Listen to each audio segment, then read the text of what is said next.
सुखी राम दुखी राम।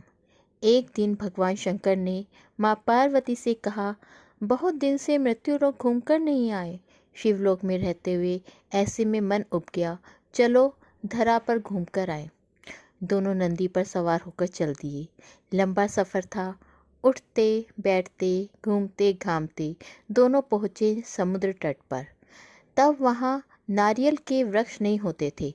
तभी पार्वती को किसी के करहाने की आवाज़ सुनाई दी। उन्होंने भगवान शंकर से कहा, देखो कोई दुखी प्राणी दर्द से करा रहा है, आओ चलकर देखें कौन है यह।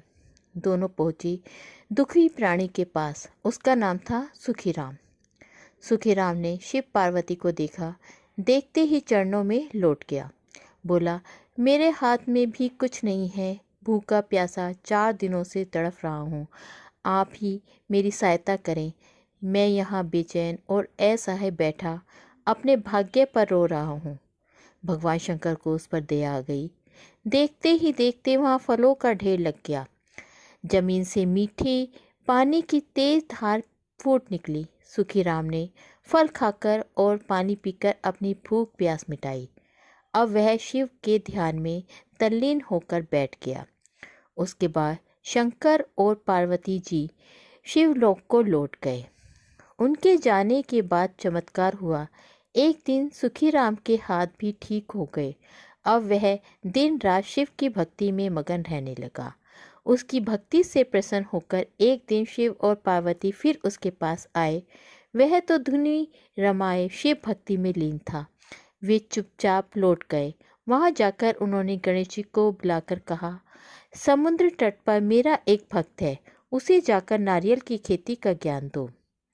गणेश जी पिता की आज्ञा मानकर तुरंत चल पड़े। सुखीराम के पास जाकर वह बोले, तुम्हारी भक्ति से प्रसन्न होकर भगवान शंकर ने एक ऐसा वृक्ष उगाने को कहा है जिससे भूख प्यास दोनों मिट जाए, पीने को पानी, खाने को गिरी भी मिले और जो स्वास्थ्य के लिए भी हितकारी हो।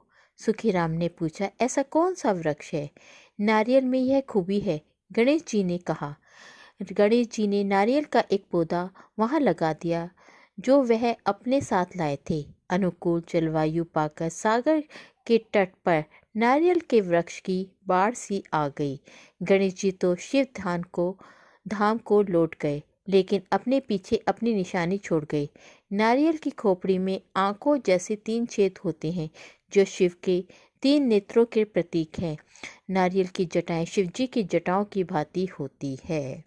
अगर आप सबको ये कहानी अच्छी लगी हो भगवान शिव और पार्वती की, तो प्लीज़ इसको लाइक और सब्सक्राइब ज़रूर कीजिएगा। धन्यवाद।